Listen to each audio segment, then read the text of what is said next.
حضرت خدیجہ کا انتقال ہو گیا اور آپ کے چچا ابو طالب کا انتقال ہو گیا. تو جو ایک سپورٹ تھا، ایک طاقت تھی، وہ بھی ختم ہو گئی. اب اللہ کے پیارے نبی صلی اللہ علیہ وسلم اندر اور باہر سے جو ایک سپورٹ ملتا تھا وہ سپورٹ بھی ختم ہو گیا. ایسے حالات میں ہجرت کا آپ کو حکم دیا گیا. صحابہ کرام چلے گئے، اللہ کے نبی ابھی نہیں گئے. ابھی آپ انتظار میں ہیں کہ اللہ کی طرف سے جب مجھے اجازت ملے گی تب میں مدینہ جاؤں گا.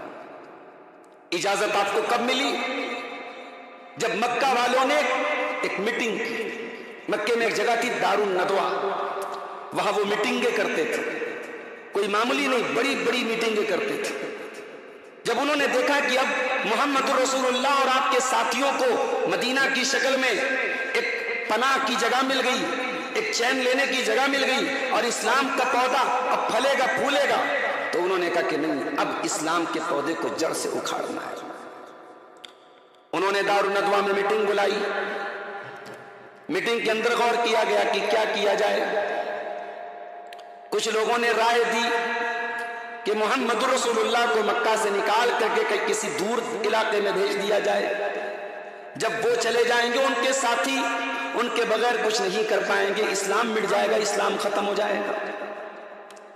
کچھ لوگوں نے رائے دی کہ محمد رسول اللہ کو کسی گھر کے اندر قید کر دیا جائے. ابو جہل نے رائے دی سارے قبیلوں سے ایک ایک ہٹے کٹے نوجوان کو سلیکٹ کیا جائے، منتخب کیا جائے. سارے قبیلوں سے ایک ایک نوجوان کو منتخب کیا جائے اور سب مل کر کے محمد رسول اللہ کے دروازے پہ جا کے ہاتھ لگا کر کے بیٹھ جائیں اور جیسے ہی آپ اپنے گھر کے باہر نکلیں سب مل کر کے آپ کے اوپر حملہ کر دیں. اس طریقے سے آپ کے خون میں سارے قبیلے کے لوگ شامل ہو جائیں گے اور محمد رسول اللہ کے خاندان والے ان سے انتقام نہیں لے پائیں گے، ان سے قصاص نہیں لے پائیں گے. اسی میٹنگ میں ابلیس بھی بیٹھا ہوا تھا، ایک بوڑھے کی شکل میں، نجدی بوڑھے کی شکل میں. ابلیس انسان کا روپ لے سکتا ہے بھائی. ابلیس نے جو ایک بوڑھے کی شکل میں تھا، ابلیس نے کہا کہ صاحب یہ رائے بہت اچھی رائے ہے، اسی رائے کو ڈن کر دیا جائے، اسی کو فائنل کر دیا جائے. اسی رائے پر مہر لگ گئی. ادھر یہ میٹنگ ہو رہی ہے اور یہ میٹنگ بہت سیکرٹ میٹنگ ہے. اس میٹنگ کو بھی کانوں کان اللہ کے رسول صلی اللہ علیہ وسلم تک اس میٹنگ کی قرارداد نہ پہنچے، اس کا پورا انتظام کیا گیا. مگر ساتواں آسمان کے اوپر اللہ رب العالمین نے حضرت جبریل کو قرآن کی آیت دے کر کے بھیجا. وَإِذْ يَمْكُرُ بِكَ الَّذِينَ كَفَرُوا لِيُثْبِتُوكَ أَوْ يَقْتُلُوكَ أَوْ يُخْرِجُوكَ وَيَمْكُرُونَ وَيَمْكُرُ اللَّهُ وَاللَّهُ خَيْرُ الْمَاكِرِينَ. اے میرے حبیب، آپ کے خلاف میٹنگ ہو رہی ہے، آپ کو قید کرنے کی، آپ کو نکالنے کی، آپ کو قتل کرنے کی پلاننگ ہو رہی ہے اور اللہ اپنی پلاننگ کر رہا ہے اور اللہ بیسٹ پلانر ہے، اللہ بہترین تدبیر کرنے والا ہے. حضرت جبریل آئے، کہا کہ اے محمد صلی اللہ علیہ وسلم آج کی رات آپ کو اپنے بستر پہ نہیں لیٹنا ہے. دوپہر کا ٹائم تھا. عام طور سے اللہ کے پیارے نبی صلی اللہ علیہ وسلم دوپہر کے ٹائم حضرت ابو بکر کے گھر نہیں جاتے تھے، مگر چونکہ یہ بہت اہم معاملہ تھا اللہ کے رسول حضرت ابو بکر کے گھر آئے. دروازہ کھٹکھٹایا. حضرت ابو بکر نے دروازہ کھولا، کہا ہے اللہ کے رسول. آپ فوراً اللہ کے رسول اندر آئے. کہا کہ اے ابو بکر میں اکیلے میں بات کرنا چاہتا ہوں، کوئی باہری آدمی ہو تو ہٹا دو یہاں سے. کہا ہے اللہ کے رسول کوئی نہیں، ہماری فیملی کے لوگ ہیں، گھر کے لوگ ہیں. کہا کہ اے ابو بکر ہجرت کا حکم آ چکا، مجھے جانا ہے، مدینہ جانا ہے. ابو بکر صدیق کا پہلا سوال الصحبت یا رسول اللہ. اے اللہ کے رسول یہ بتائیے کہ مجھے ساتھ میں جانا ہے کہ نہیں جانا ہے؟ دوست ہو تو ایسا ہو، جیے بھی ساتھ میں اور انتقال کے بعد بھی قبریں بھی ایک دوسرے سے سٹی ہوئی. دوستی ہو تو ایسی ہو، محبت ہو تو ایسی ہو، یاری ہو تو ایسی ہو. پہلا سوال ابو بکر صدیق کا الصحبت یا رسول اللہ. اے اللہ کے رسول ساتھ میں جانے کا موقع ملے گا؟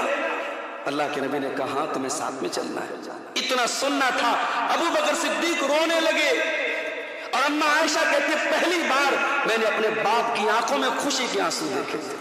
میرے باپ زار و قطار رو رہے تھے اور مہینوں سے 2 سواریاں تیار کر کے رکھی ہوئی تھی. کہا ہے اللہ کے نبی یہ سواری ہے, اسی سواری سے ہم لوگ سے سفر کریں. اللہ کے رسول نے کہا کہ اے ابو بکر یہ سواری ایک شرط پر لوں گا, قیمت تمہیں لینی پڑے گی. ہجرت کا سفر ہو رہا ہے, ایک دوست اپنے دوست کو فری میں دے رہا ہے, مگر اللہ کے نبی نے ایک نظیر پیش کی کہ ہر کام فری میں نہیں ہونا چاہیے. اسلام کا بہت بڑا انسیڈنٹ ہو رہا ہے, بہت بڑا واقعہ ہونے جا رہا ہے, ہجرت کا سفر ہونے جا رہا ہے. آپ نے کہا قیمت ادا کروں گا ابو بکر سے.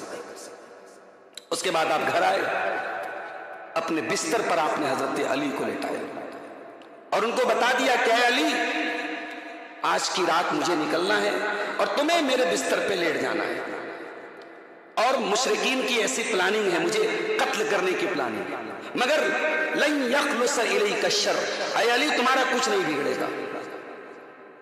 حضرت علی رضی اللہ تعالیٰ عنہ یہ جاننے کے باوجود کہ میری جان کا خطرہ ہے, مشرکین پوری تیاری کے ساتھ تلوار لے کر کے آئیں گے, ہو سکتا ہے دھوکے میں مجھے مار دیں, مگر اسلام کے لیے, رسول کے لیے, اللہ کے دین کے لیے حضرت علی رضی اللہ تعالیٰ عنہ نبی کے بستر پہ لیٹ گئے. اور یہی سے ایک بات سن لو, ہمارا عقیدہ یہ نہیں ہے کہ علی سے محبت تب ہوگی جب ابو بکر کو گالی دی جائے گی. ہمارا عقیدہ یہ نہیں ہے کہ اہل بیت سے محبت تب ہوگی جب صحابہ کو گالی دی جائے گی. ہم تو نبی والے ہیں, اور جو نبی والا ہوتا ہے وہ ابو بکر والا بھی ہوتا ہے, وہ عمر والا بھی ہوتا ہے, وہ عثمان والا بھی ہوتا ہے, وہ علی والا بھی ہوتا ہے. آج کل علی والوں کے نام سے بڑی باتیں ہوتی ہیں, صاحب ہم علی والے ہیں. اللہ کی قسم جو علی والا ہوگا وہ ابو بکر والا بھی ہوگا. ہم تقیہ کرنے والے لوگ نہیں ہیں, ہم منافق لوگ نہیں ہیں, ہم تاریخ کو گندا کرنے والے لوگ نہیں ہیں. جہاں ابو بکر صدیق کا کردار ہے ہم ابو بکر صدیق کا کردار بیان کریں گے, جہاں حضرت علی کا کردار ہے ہم حضرت علی کا کردار بیان کریں گے. نبی کی ہجرت کا واقعہ حضرت علی کے بغیر ادھورا ہے میرے بھائی. نبی کے بستر پہ لیٹے کون تھے؟ علی لیٹے تھے. اور دوسرا کام آپ نے کہا ہے علی صبح ہو جائے تو پہلا کام یہ کرنا, مکہ والوں کی کچھ امانتیں میرے پاس رکھی, امانتیں ان کو لوٹا دینا. عجیب بات نہیں ہے میرے بھائی, مکہ والے دشمن ہیں, اللہ کے نبی سے دشمنی چل رہی ہے, مگر امانت رکھوا رہے ہیں تو آپ کے پاس رکھوا رہے ہیں. کردار بناؤ تو ایسا بناؤ, کریکٹر بناؤ تو ایسا بناؤ کہ آپ کا دشمن بھی اگر ٹرسٹ کرے, بھروسہ کرے, وشواس کرے تو آپ پر کرے. اسے اپنا مال اگر کہیں سیف نظر آئے, کہیں سرکشت نظر آئے تو آپ کے پاس نظر آئے. یہ کردار ہمارے نبی نے ہم کو دیا ہے میرے بھائی. کہا کہ اے علی امانتیں ان کو لوٹا دینا. اس کے بعد آپ گھر سے نکلے اور تلوار لے کے کھڑے ہیں سب. آپ نے زمین سے مٹی اٹھائی اور مٹی ان کے سروں پہ ڈالی اور قرآن کی آیت پڑھتے ہوئے آپ نکلے. وَجَعَلْنَا مِن بَيْنِ أَيْدِيهِمْ سَدًّا وَمِنْ خَلْفِهِمْ سَدًّا فَأَغْشَيْنَاهُمْ فَهُمْ لَا يُبْصِرُونَ.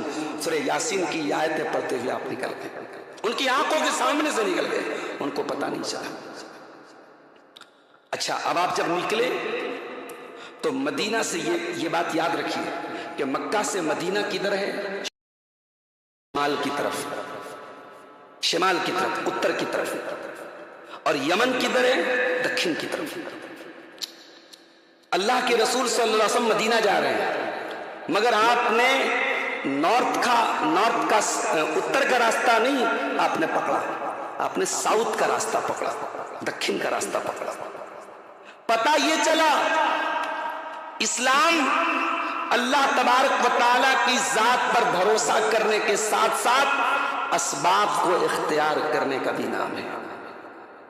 اسلام اس کا نام نہیں مصلی بٹھا لو اللہ اللہ کرو اور حالات کو بہتر بنانے کے لیے کوئی انتظام مت کرو. نہیں, اللہ چاہتا اپنے نبی کو مکہ سے مدینہ پہنچانے کے لیے, اللہ چشمے زدن میں, پلک جھپکنے بھر میں اللہ اپنے نبی کو مکہ سے مدینہ پہنچا سکتا تھا کہ نہیں پہنچا سکتا تھا؟ یہ سفر کرنے کی پریشانی، یہ راستے کی پریشانی، یہ اٹھانے کی کیا ضرورت تھی میرے بھائی؟ یہ ترکیب اپنانے کی کیا ضرورت تھی کہ آپ نے مکہ سے مدینہ جانے والا نارمل راستہ نہیں اپنایا؟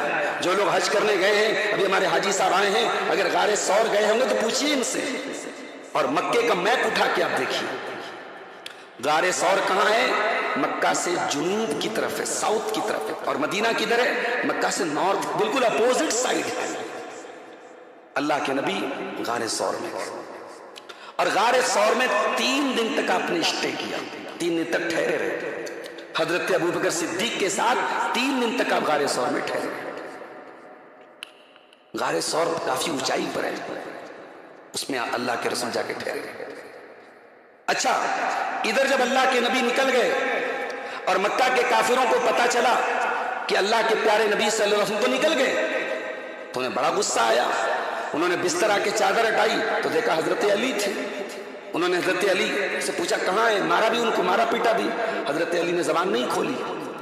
اس کے بعد وہ حضرت ابوبکر صدیق کے گھر آئے، دروازہ کھٹکھٹایا۔ حضرت ابوبکر کی بڑی بیٹی حضرت اسما، حضرت عائشہ کی بڑی بہن، انہوں نے دروازہ کھولا، کہا این ابو کا، ابو کی، تیرا باپ کہاں ہے؟ انہوں نے کہا لا ادری، میں نہیں جانتی۔ حالانکہ جانتی تھی، مگر اسلام کو بچانے کے لیے، نبی کو بچانے کے لیے اب یہاں تو سچ نہیں بول سکتی تھی، کہا میں نہیں جانتی۔ ابو جہل نے کھینچ کے ایک تھپڑ مارا ہے۔ بیٹیاں بڑی لاڈ سے پالی جاتی ہیں میرے بھائی، اور یہ ابوبکر صدیق کی بیٹی ہے، ابوبکر صدیق کی بڑی بیٹی ہے۔ بڑی بیٹیوں کو تو لوگ اور پیار سے پالتے ہیں، ابو بکر کی وہ لاڈلی بیٹی۔ ابو جہل نے اتنے زور سے تھپڑ مارا ہے کہ حدیث کے الفاظ ہیں کہ ان کے کانوں کی بالی جو ہے ٹوٹ کر کے گر گئی۔ میری پیاری ماں اور بہنوں، اسلام آج اگر ہمیں ملا ہے تو ہمارے نبی کی صحابیات نے تھپڑ کھائے ہیں، ان کے کانوں کی بالیاں نوچی گئی ہیں، انہوں نے شہادت کا جام نوش کیا، تب یہ اسلام ہمیں ملا ہے۔ اسلام اتنی آسانی سے ہمیں نہیں ملا ہے۔ اسلام صرف مردوں کی قربانی سے نہیں ملا ہے، اسلام کی تاریخ میں عورتوں کی قربانی بھی بھری پڑی ہے، اسلام کی تاریخ میں عورتوں کی قربانی بھی ملتی ہے میرے بھائی۔ حضرت اسما کے گال پر اتنا زور کا تھپڑ مارا ابو جہل نے، ان کے کانوں کی بالی زمین پہ گر جاتی ہے۔ حضرت ابوبکر صدیق جب گئے تھے اپنے گھر کا سارا مال لے کے چلے گئے تھے، 5000 درہم تھے، سب لے کے چلے گئے۔ ان کے باپ ابھی ایمان نہیں لائے تھے، بوڑھے تھے، ابو قحافہ نابینا ہو چکے تھے۔ ابو قحافہ نے اپنی پوتی سے کہا، حضرت اسما سے کہا، تیرا باپ خود تو گیا اور ہمیں ننگا بھوکا کر کے چلا گیا، سب لے کے چلا گیا۔ اللہ اکبر، کیسے لوگ تھے میرے بھائی۔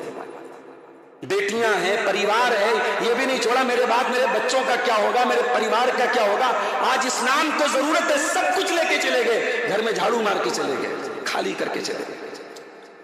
حضرت اسما نے اپنے دادا کو تسلی دینے کے لیے ایک جگہ پتھر کنکر رکھ کے اوپر سے چادر ڈال دی، اور اپنے اندھے دادا کو لے جا کے ان کے ہاتھ کو چھوایا، کہا کہ دادا فکر کرنے کی بات نہیں، ابا بہت چھوڑ کے گئے۔ اللہ، کیا فیملی ہے میرے بھائی۔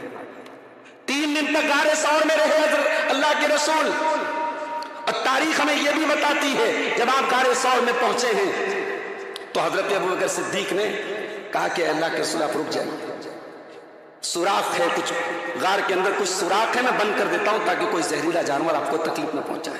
ان کے پاس کچھ کپڑے وغیرہ تھے، سب سوراخ بند کر دیے، ایک سوراخ رہ گیا تھا، وہاں پہ اپنا انگوٹھا لگا دیا، اور اس کے بعد اس میں اپنے پیر کا انگوٹھا لگا دیا اور کہا کہ اے اللہ کے رسول اب آپ چلے آئیے، آپ آرام کیجیے۔ اللہ کے پیارے نبی غار ثور میں داخل ہوئے، ابوبکر صدیق کی گود میں سر رکھ کے لیٹ گیا، اور اس بل میں جہاں حضرت ابوبکر صدیق کا انگوٹھا لگا ہوا تھا اس میں کوئی زہریلا جانور اندر سے نکلنے کی کوشش کر رہا تھا، وہ بار بار ڈنگ مار رہا تھا، مگر حضرت ابوبکر صدیق اپنا پیر ہٹا نہیں رہے تھے کہ اللہ کے پیارے نبی کے آرام میں خلل پڑے۔ تکلیف کو برداشت کرنے کی وجہ سے جب ان کی آنکھوں سے آنسو گرے ہیں، اور وہ آنسو جناب محمد رسول اللہ صلی اللہ علیہ وسلم کے اوپر پڑے ہیں، اللہ کے پیارے نبی کی نیند کھلی ہے، اور آپ نے پوچھا کہ اے ابوبکر کیا ماجرا ہے؟ تو انہوں نے بتایا کہ ایسا ایسا معاملہ ہے، اللہ کے پیارے نبی نے اپنا لعاب وہاں پہ لگایا ان کے زخم کی جگہ، اور ان کا زخم بالکل ٹھیک ہو گیا۔ 3 دن تک آپ غار ثور میں رہے۔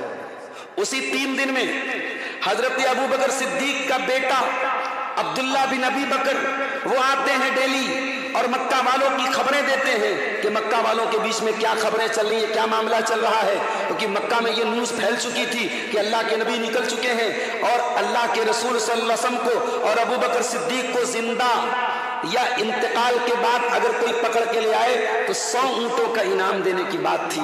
حضرت عبداللہ ابن ابی بکر یہ نیوز لا کے خبر لا کے دیتے۔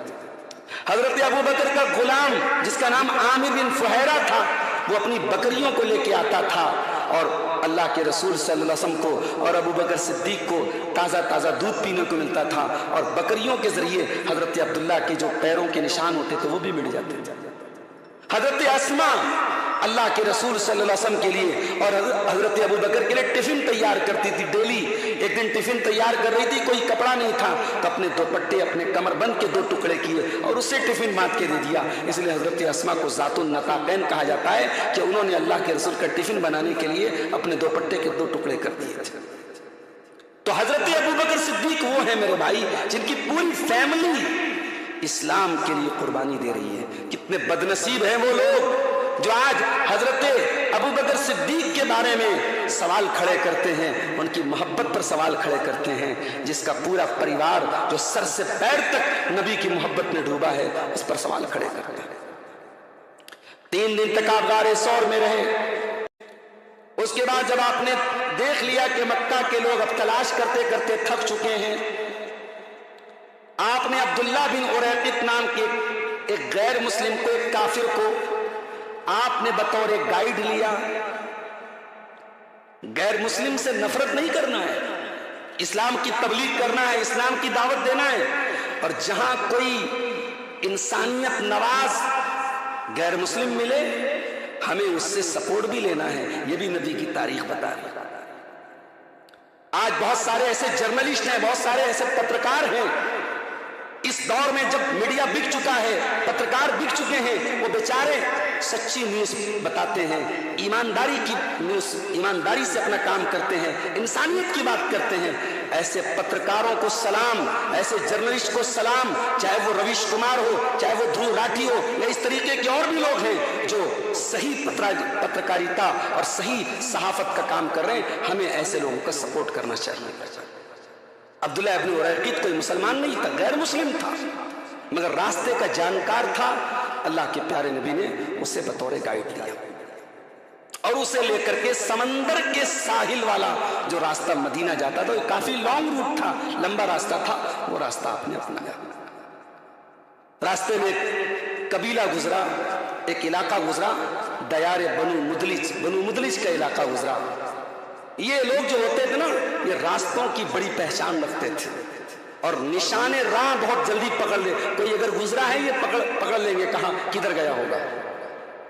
جب اللہ کے رسول اس علاقے سے گزرے تو سراقہ ابن مالک نام کا ایک آدمی تھا اسی قبیلے کا، اس سے کسی نے کہا کہ مجھے لگتا ہے 2 لوگ یہاں سے گزرے ہیں، مجھے لگتا ہے کہ محمد اور ان کے ساتھی ہیں صلی اللہ علیہ وسلم۔ سراقہ جان گیا، سراقہ سمجھ گیا۔ سراقہ نے کہا نہیں کوئی اور ہوگا، تمہیں غلط فہمی ہو گئی۔ سراقہ ابن مالک کے دل میں کیا تھا کہ میں پکڑ کے لاؤں اور اتنا بڑا جو انعام رکھا گیا ہے 100 اونٹوں کا انعام، وہ میں پالوں۔ اب سراقہ ابن مالک گھوڑے پر سوار ہوا اور اللہ کے رسول کا پیچھا کرنے لگا اور بالکل قریب پہنچ گیا۔ جب بالکل قریب پہنچ گیا، اللہ کے پیارے نبی بڑے اطمینان سے اپنی سواری پر سوار ہیں اور بغیر مڑے آپ کہتے ہیں اللہم اغفناہ بما شئت، اللہم اسرع سراقہ، اے اللہ تو سراقہ کے لیے کافی ہو جا، تو جس طریقے سے چاہے سراقہ کے لیے کافی ہو جا، اے اللہ تو سراقہ کو پچھاڑ دے۔ یہ دعا آپ کے منہ سے نکلی۔ پتھریلی زمین تھی، سراقہ ابن مالک کہتے ہیں میرے گھوڑے ایسے رک گئے، ایسا لگا کہ ان کے پاؤں دلدل کی طرح زمین میں دھس گیا، پتھریلی زمین دلدل بن گئی، میرے گھوڑوں کے پاؤں زمین میں دھس گئے، آگے بڑھنے کا نام ہی نہیں لے رہے۔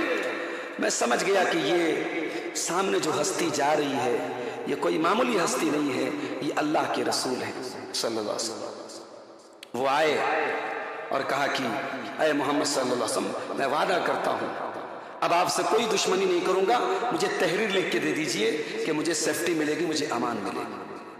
اللہ کے نبی نے سیفٹی دے دی، امان دے دی، اور کہا کہ اے سراقہ واپس جانا تو لوگوں کو ہمارے بارے میں مت بتانا، اکفی انا، ہو سکے تو ہمارے معاملے کو چھپا دینا، ہماری بات پہ پردہ ڈال دینا۔ اور کہا کہ اے سراقہ ایک وہ دن بھی آئے گا جب تیرے ہاتھ میں کسرا کے کنگن ہوں گے۔ کہا کون کسرا؟ کسرا ابن ہرمز، ایران کا بادشاہ کسرا، اس کے کنگن میرے ہاتھ میں ہوں گے؟ کہا کہ ہاں اے سراقہ وہ دن بھی تیرے پاس آئے گا جب تیرے ہاتھ میں کسرا کے کنگن ہوں گے۔ اللہ اکبر۔ میرے نبی نے ایک سبق یہ بھی دیا، حالات چاہے جتنے بھی مشکل ہو جائیں، اللہ سے ہمیشہ خیر کی امید رکھو، اللہ سے ہمیشہ بہتر کی امید رکھو۔ اللہ کے نبی اپنا وطن چھوڑ کے جا رہے ہیں، اپنے مکہ، شہر مکہ کو، اپنی پیدائش کی جگہ کو، جہاں بچپن گزرا، جہاں جوانی گزری، اس جگہ کو چھوڑ کے جا رہے ہیں، اور یہ امید رکھے ہیں کہ ایک وہ دن بھی آئے گا جب ایران کے محل پر اسلام کا جھنڈا پھہرائے گا اور ایران کے بادشاہ کے کنگن میرے کسی صحابی کے ہاتھ میں آئے۔ یہ اللہ کے نبی نے سبق دیا ہمیں میرے بھائی۔ اور یہاں پہ ایک بات یہ بھی نوٹ کر لو، اللہ کے نبی کے لیے بھی ہجرت آسان نہیں تھی۔ لوگ ایک حدیث پڑھتے نا، جب 15 اگست یا 26 جنوری کا موقع آتا ہے تو لوگ ایک حدیث پڑھتے ہیں، حب الوطن من الایمان، وطن کی محبت ایمان کا ایک حصہ ہے۔ یہ موضوع روایت ہے، یہ بالکل من گھڑت روایت ہے۔ ہاں، وطن کی محبت ہمارے نبی نے ہمیں دکھائی ہے، بتائی ہے، اس کی دلیل میں آپ کو دے رہا ہوں۔ جب مکہ کی طرف آخری نظر آپ نے ڈالی تھی تو آپ نے بڑے رقت آمیز لہجے میں کہا تھا، انی لعالم انک احب البلاد الی، اے مکہ میں جانتا ہوں تو مجھے پوری روئے زمین پر سب سے محبوب ہے، اے مکہ تو مجھے عزیز ہے، مجھے جان سے پیاری ہے، میں تجھے چھوڑ کے نہ جاتا اگر تیرے باشندے مجھے یہاں سے جانے پہ مجبور نہ کر۔ مکہ سے آپ نے محبت کا اظہار کیا تھا میرے بھائی، اپنے وطن سے محبت ہونی چاہیے، نبی کی صدی سے یہ ثابت ہوتا ہے۔ اور آگے بڑھے آپ، ایک بوڑھی عورت اپنے خیمے کے باہر بیٹھی تھی، اس کا نام ام معبد تھا۔ اللہ کے نبی اور حضرت ابوبکر کو بھوک لگی تھی، پیاس لگی تھی۔ آپ گئے ام معبد سے، آپ نے کہا کہ اماں کچھ کھانے کو ملے گا؟ وہاں پہ ایک بکری تھی جو کہ قحط کا زمانہ تھا، اس کے تھن بالکل سوکھے ہوئے، تو دبلی پتلی سی بکری تھی۔ بڑھیا نے اشارہ کیا، ام معبد نے اشارہ کیا کہ یہی بکری ہے، اس میں اگر تم کو دودھ مل سکتا ہے تو لے لو تم تو۔ اللہ کے رسول نے کہا کہ اگر آپ کی اجازت ہو تو میں کوشش کرتا ہوں۔ آپ نے اس کے تھن کو ہاتھ لگایا ہے اور اس کا تھن دودھ سے لبریز ہو گیا، اس کے تھن میں دودھ بھرا ہے، یہاں تک کہ اللہ کے پیارے نبی صلی اللہ علیہ وسلم نے سیر ہو کر کے پیا، حضرت ابوبکر نے پیا، اور ساتھ میں جو لوگ تھے انہوں نے پیا، اور پھر آپ نے ام معبد کو بھی دیا۔ اور جب آپ وہاں سے گزر گئے اور شام کو ابو معبد جب آئے تو وہ بوڑھی عورت تھی، دیہات کی رہنے والی تھی، کوئی پڑھی لکھی عورت نہیں تھی۔ جب ابو معبد نے پوچھا، کمرے کا ماحول بدلا ہوا دیکھا، اس کمزور سی بڑھیا بکری کے تھن میں دودھ دیکھا، تو ابو معبد نے پوچھا کہ اے ام معبد کوئی آیا تھا کیا، کوئی گزرا تھا کیا؟ کہا کہ مر بنا رجل مبارک، ہاں ایک بڑی برکت والی ہستی آج ہمارے خیمے سے گزری تھی۔ اور اس کے بعد ام معبد نے جو نقشہ کھینچا ہے ایک سادہ انداز میں، ایک دیہاتی لب و لہجے میں، وہ پڑھنے کی چیز ہے۔ کبھی آپ کو موقع ملے اللہ کے رسول کی سیرت پر کوئی کتاب آپ پڑھیے، اس میں ام معبد کے وہ پورے جملے آپ کو ملیں گے۔ عربی زبان میں تو بلاغت اور فصاحت کا ایک نمونہ ہے، اردو میں بھی آپ کو پڑھ کے بڑی لذت ملے گی۔ تو یہ بھی اسی سفر کا یہ واقعہ تھا، اور آپ وہاں سے گزرتے ہیں۔ مدینہ پہنچے، کب پہنچے؟ 8 ربیع الاول کو پہنچے، 29 صفر کو نکلے اور 8 ربیع الاول کو پہنچے، لگ بھگ 10 سے 11 دن کا سفر تھا۔ جب آپ مدینہ پہنچے ہیں تو پہلے آپ قباء کے پاس پہنچے، اور قباء پہنچنے کے بعد آپ نے سب سے پہلا کام کیا، وہاں مسجد کی بنیاد رکھی۔ اپنا گھر آپ نے نہیں بنایا، پہلے اللہ کا گھر بنایا۔ پہلا کام آپ نے مدینہ میں جا کر کے مسجد قباء کی بنیاد رکھی، اور یہ مسجد قباء وہی مسجد ہے جس کا ذکر قرآن میں اللہ نے کیا ہے، لمسجد اسس علی التقوی من اول یوم احق ان تقوم فیہ۔ اے میرے حبیب، جس مسجد کی بنیاد تقوی پر رکھی گئی ہے وہاں آپ کو کھڑے ہونا چاہیے۔ اور مسجد قباء کی بڑی فضیلت ہے، آج بھی وہاں 2 رکعت نماز پڑھنے کا ثواب ایک عمرہ کے برابر ہے۔ پہلا کام آپ نے کیا، مسجد قباء میں آپ نے بدھ کے روز آپ پہنچے مسجد قباء، وہاں اپنے قباء کے علاقے میں مسجد قباء کی بنیاد رکھی۔ پھر آپ اور آگے بڑھے، آپ نے جمعہ کی نماز بنو سالم بن عوف کے علاقے میں پڑھی، مدینہ پہنچنے کے بعد جمعہ آپ نے پڑھا۔ اس کے بعد آپ جب مدینہ پہنچے ہیں میرے بھائیوں، آپ کے مدینہ آنے سے پہلے مدینہ کے انصار روزانہ فجر کی نماز کے بعد نکلتے تھے میدان میں اور راستہ تکتے تھے، اپنے نبی کا انتظار کرتے تھے۔ صبح سے لے کے گرمی کا موسم تھا، کھڑی دوپہریہ تک اللہ کے رسول کا انتظار کرتے تھے اور پھر تھک ہار کے واپس چلے جاتے تھے۔ اور جس دن اللہ کے پیارے نبی مدینہ میں انٹر ہوئے ہیں، سب سے پہلے ایک یہودی نے دیکھا تھا، اس نے اپنی کتابوں میں اللہ کے رسول کی علامت کو دیکھا تھا، اس نے دور سے دیکھا اللہ کے پیارے نبی آ رہے ہیں، اس نے کہا اے یثرب والے تمہارا نبی آ گیا۔ اتنا سننا تھا، اہل مدینہ خوشی سے جھوم اٹھے اور مدینہ کی چھوٹی چھوٹی بچیوں نے وہ گیت گایا تھا۔ اس گیت کو آج بھی سنو تو لگتا ہے کہ کتنی محبت سے یہ گیت گایا گیا ہوگا۔ طلع البدر علینا من ثنیات الوداع، کہ ہمارے لیے 14ویں کا چاند طلوع ہو گیا، اس پہاڑی کے پیچھے سے مکہ سے ایک چاند ہمارے پاس آ رہا ہے۔ طلع البدر علینا من ثنیات الوداع، یہ گیت گایا تھا مدینہ کی ان بچیوں نے میرے بھائی۔ اسی سفر ہجرت میں ایک وہ واقعہ بھی پیش آتا ہے، جب اللہ کے پیارے نبی غار ثور میں تھے تو ایک وقت ایسا بھی آیا کہ تلاشی لینے والے بالکل غار ثور کے قریب آ گئے تھے اور حضرت ابوبکر صدیق گھبرا گئے تھے، اور انہوں نے گھبرا کے حضرت ابوبکر صدیق نے اللہ کے نبی سے کہا کہ اے اللہ کے رسول، اگر ذرا سا انہوں نے نیچے دیکھ لیا تو ہم تو پکڑ لیے جائیں گے۔ تو اللہ کے نبی نے کہا لا تحزن ان اللہ معنا، اے ابوبکر ڈرو نہیں، اللہ ہمارے ساتھ ہے۔ اس واقعے کا ذکر اللہ نے قرآن میں بھی کیا ہے، الا تنصروا فقد نصرہ اللہ، اگر تم میرے نبی کی مدد نہیں کرو گے تو اللہ تعالیٰ تو اپنے نبی کی مدد پہلے بھی کر چکا ہے۔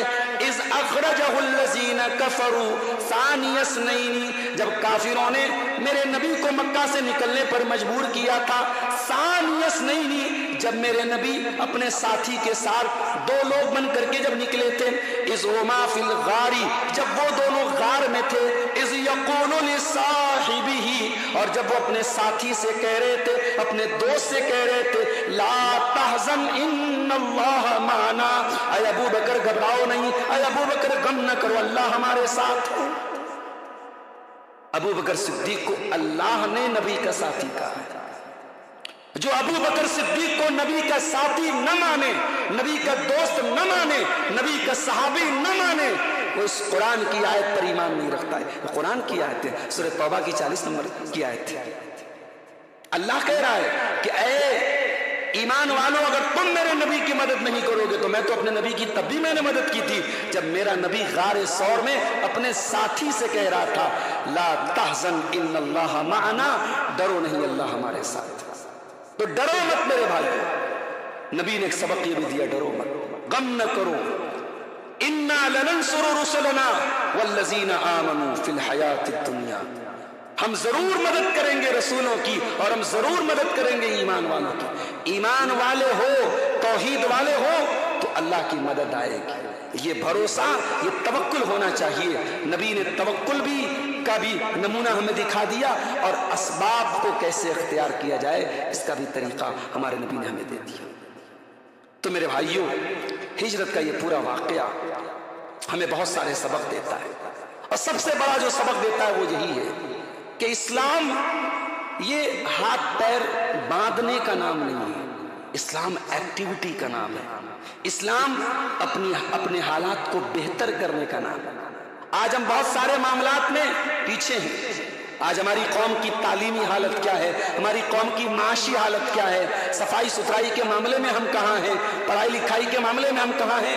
ہم اپنے حالات کو بہتر بنانے کے لیے کوشش کریں، محنت کریں۔ نبی کی زندگی ہمیں یہ بتا رہی ہے، ہجرت کا سبق ہمیں یہ بتا رہا ہے کہ اپنے حالات کو بہتر کرنے کے لیے صرف اللہ سے دعا کرنا کافی نہیں ہے، اسباب کو اختیار بھی کرنا پڑے گا، عمل بھی کرنا پڑے گا، اس کے بعد اللہ کی مدد آئے گی۔ اور ہجرت کا یہ سبق ہمیں یہ بھی بتاتا ہے کہ ہر چیز کا ایک ٹائم مقرر ہے۔ 13 سال کی تکلیف کے بعد یہ آسانی آئی ہے، ان مع العسر یسرا، اگر آج مشکل ہے تو کل پریشانی آئے گی، یہ بھروسہ ہمیں ہونا چاہیے۔ اور